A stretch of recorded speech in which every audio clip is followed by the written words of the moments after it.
everyone. I hope you are well and doing well. So let's talk about research paper. Research paper अपन कैसे लिखते हैं इस बारे में आज हम इस स्लाइड पे डिस्कस करेंगे. सो चलिए कंटिन्यू करते हैं विदाउट एनी टाइम वेस्टिंग.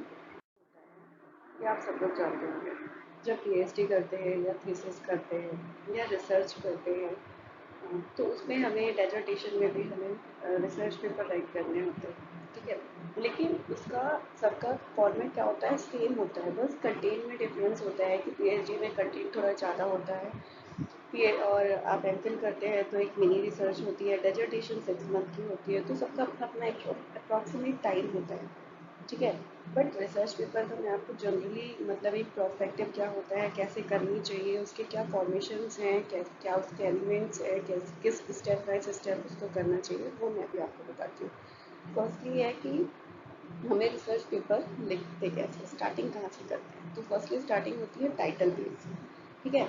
जो हमारा टाइटल होता है वो बहुत ही ज़्यादा इम्पॉर्टेंट होता है रिसर्च में. क्यों? क्योंकि सारा मतलब एवरीथिंग उस पर डिपेंडेंट होता है.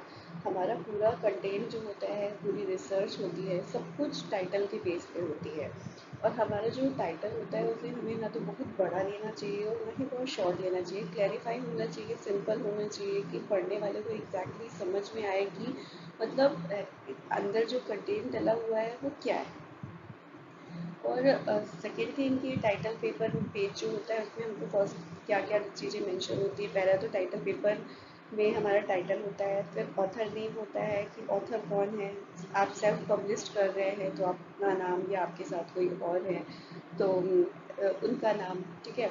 फिर है नेम ऑफ इंस्टीट्यूट, मतलब आप किस इंस्टीट्यूट के थ्रू आप पोस्टेड हो या किस इंस्टीट्यूट के थ्रू आप वो रिसर्च पेपर पब्लिश कर रहे हो, उसका नाम. And then header.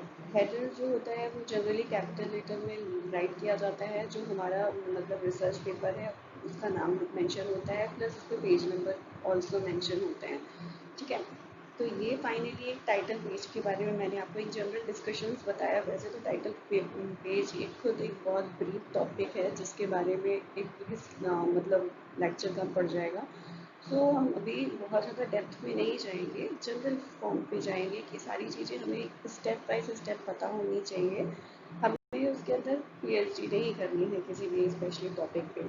So next देखते हैं कि जैसे फिर क्या होता है. सेकंड चीज़ क्या होती है, डिक्लेरेशन, ठीक है. डिक्लेरेशन जो होता है वो डिक्लेरेशन हम इसलिए डालते हैं कि वो एक तरह से ऑफिशियली स्टेटमेंट होता है अपने काम को सर्टिफाइड करने के लिए कि हाँ ये जो आपने रिसर्च करी है उसके लिए आप एक डिक्लेरेशन, आपको सर्टिफिकेट डालना पड़ता है कि आप उस पर डिक्लेरेशन रखिए कि हाँ जो आपका कंटेंट है वो कहीं से भी कॉपी पेस्ट नहीं किया गया है. फिर सेकेंड थिंग होती है एक्नॉलेजमेंट, ठीक है. एक्नॉलेजमेंट में बहुत ज़रूरी होता है उस टॉपिक को लेकर के आपको उसको नोटिस करना होता है, उसको नोटिफाई करना होता है सारी चीज़ें, तो वो एक्नॉलेजमेंट में डलती है. एंड थर्ड फोर्थ होता है सर्टिफिकेट. सर्टिफिकेट बहुत इंपॉर्टेंट होता है क्योंकि सर्टिफिकेट आपके काम को एक तरह से रजिस्टर्ड करता है कि आपने जो काम किया है वो कैसे वेरीफाई है, तो वो सर्टिफिकेट में मेंशन होता है. फिर नेक्स्ट थिंग आती है कंटेंट और इंडेक्स, ठीक है.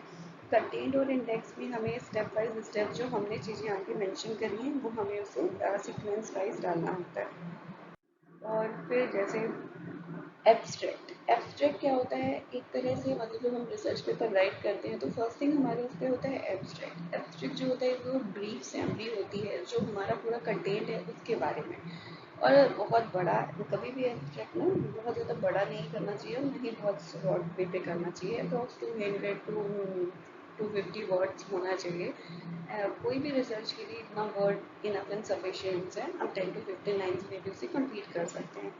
और वो जनरली उस पर डायरेक्ट फैक्ट टू फैक्ट चीज़ें होनी चाहिए. अप्रोचेस उस पर मैंशन होती है कि हमने क्या क्या अप्रोच करा है, ठीक है. Summary of the research question, जो हमने उस पर रिसर्च क्वेश्चन जो जो पुट किए हैं अपने रिसर्च में उसके बारे में थोड़ा सा वहाँ पे शॉर्ट वे पे एज ए सैमरी होती है. प्लस हमारी फाइंडिंग क्या है वो होता है.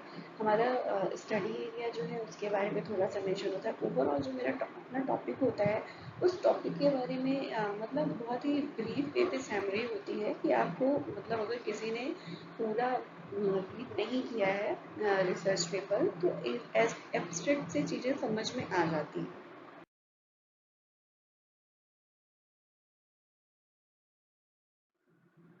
एंड देन सेकेंड थिंग, मैं आपको एक मतलब बहुत ही सिंपल फॉर्मेट में बताना चाहूँगी कि जैसे हम अगर रिसर्च पेपर पब्लिश करते हैं उसमें केवल तीन स्टेप होते हैं। फर्स्टली होता है इंट्रोडक्शन, फिर the body and conclusion and discussion. हम उसे 5 चैप्टर में डिवाइड कर सकते हैं या जिसको ज़्यादा भी करना है कर सकते हैं, but generally 5 chapter is must and enough. First chapter में अपना पूरा इंट्रोडक्शन बॉडी आ जाती है। सेकेंड चैप्टर में जो उसके अंदर कंटेंट होता है, सेकेंड टू फोर्थ चैप्टर आपको अपने पार्ट वाइज डिवाइड कर सकते हैं। एंड देन होता है कंक्लूजन एंड डिस्कशंस। ठीक है, कंक्लूजन्स एंड डिस्कशंस में हम जो चीज़ें मतलब फाइंडिंग करते हैं वो उसको वहाँ पे एक्सप्रेस करते हैं। अब हम फर्स्ट चैप्टर में देखते हैं introduction. Introduction most important element होता है रिसर्च पेपर का। ठीक है, तो हमारा जो भी टॉपिक होता है उसके बारे में हमको इंट्रोडक्शन डालना पड़ता है कि हमारा ये टॉपिक का इंट्रोडक्शन क्या है, हमने ये मतलब ये टॉपिक क्यों सेलेक्ट किया है, उसके बारे में थोड़ा सा हिस्ट्री डालनी पड़ती है उसकी, तो वो इंट्रोडक्शन पार्ट में आ जाता है। सेकेंड थिंग आता है literature review. Literature review overall research का एक तरह से कहा जाए तो बैकबोन होती है।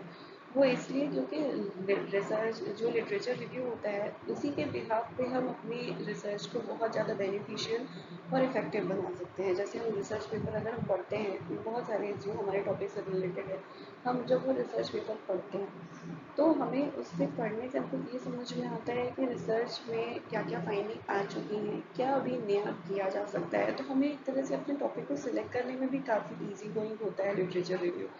और जब हम अपने मतलब रिसर्च में हम लिटरेचर रिव्यू डालते हैं तो हम जनरली वो सेक्शन अपने टॉपिक से रिलेटेड जो भी रिसर्च पहले प्रीवियसली हो चुकी हैं उसके बारे में हम उसको वहाँ पे एक्सप्रेस करते हैं कि पहले क्या क्या रिसर्च हो चुकी है। ठीक है, फिर नेक्स्ट होता है ऑब्जेक्टिव। ऑब्जेक्टिव में आता है कि हमारे रिसर्च पेपर का ऑब्जेक्टिव क्या है, हमने मतलब इसके लिए हमको क्या क्या ऑब्जेक्ट्स बनाने हैं, तो वो सारी चीज़ें ऑब्जेक्टिव्स में डालते हैं। ठीक है, सपोज जैसे हमें क्या क्या उस पर फाइंडिंग्स करनी है वो हम सारी चीज़ें ऑब्जेक्टिव में डाल सकते हैं। फिर होता है मैथोलॉजी। मैथोलॉजी में मतलब अगर हमें कोरिलेशन फार्मूला लगाने हैं, ठीक है, तो काई टेस्ट लगाने हैं, जेड टेस्ट लगाने हैं, जो भी टेस्ट लगाने हैं वो आप सारे मैथोलॉजी पे डाल सकते हो। फिर होता है लिमिटेशन। लिमिटेशंस का एक बहुत ही इंपॉर्टेंट फैक्टर होता है। जनरली आपको रिसर्च पेपर में लिमिटेशन बहुत ही कम देखने को मिलती है, but it's the major important point because limitation से हमारा जो एक स्पेसिफाइड एरिया होता है वो सेपरेट हो जाता है और हम उस पर क्लियरली मेंशन कर सकते हैं कि हाँ ये जो हमारी लिमिटेशंस हैं उससे बढ़ के और हमने उसको कुछ नहीं कंटेंट डाला है, एक लिमिटेड एरिया तक हमने कंटेंट डाला है।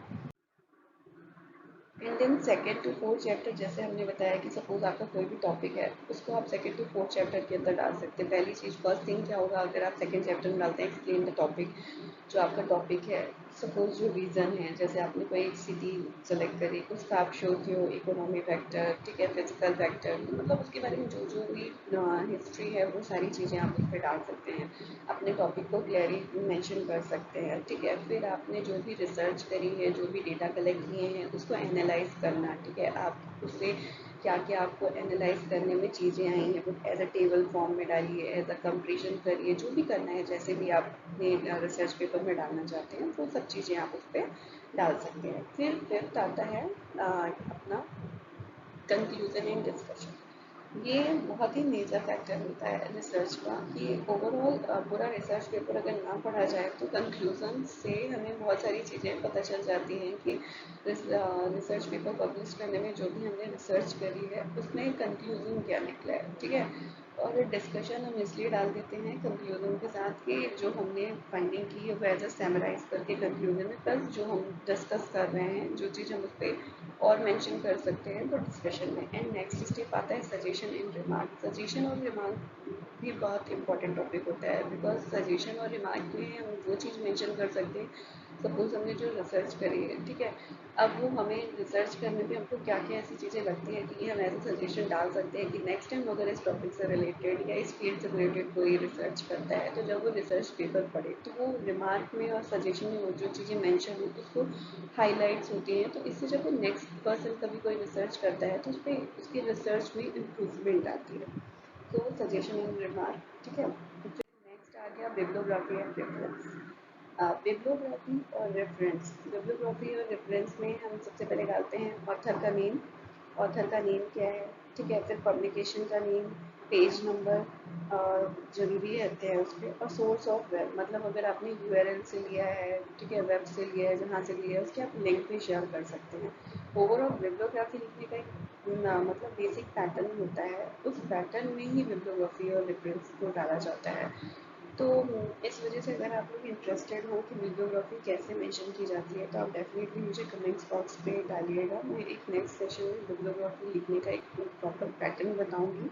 और रिसर्च पेपर ओवरऑल ये केवल एक स्टेप्स है, एलिमेंट्स है, रिसर्च पेपर लिखा कैसे जाता है। बट रिसर्च पेपर पब्लिश होने से पहले भी उसकी नेसेसरी पेज कैसा होना चाहिए, फॉन्ट साइज कितना होना चाहिए, और कितने पेजेस में कंप्लीट होना चाहिए, वो सारी चीज़ें भी बहुत इंपॉर्टेंट होती हैं, क्योंकि ऐसे रिसर्च पेपर पब्लिश नहीं होते हैं। ये तो केवल आपने लिख लिया, बट पब्लिकेशन के वक्त काफ़ी इश्यूज होते हैं। एक प्रॉपर फॉर्मेट होता है जिसमें आपको पब्लिक डालना पड़ता है अपना research paper.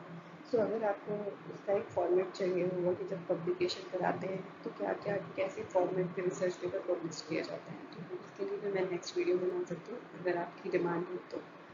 So thank you so much guys, I hope आपको ये वीडियो पसंद आया होगा। Please like and subscribe my channel.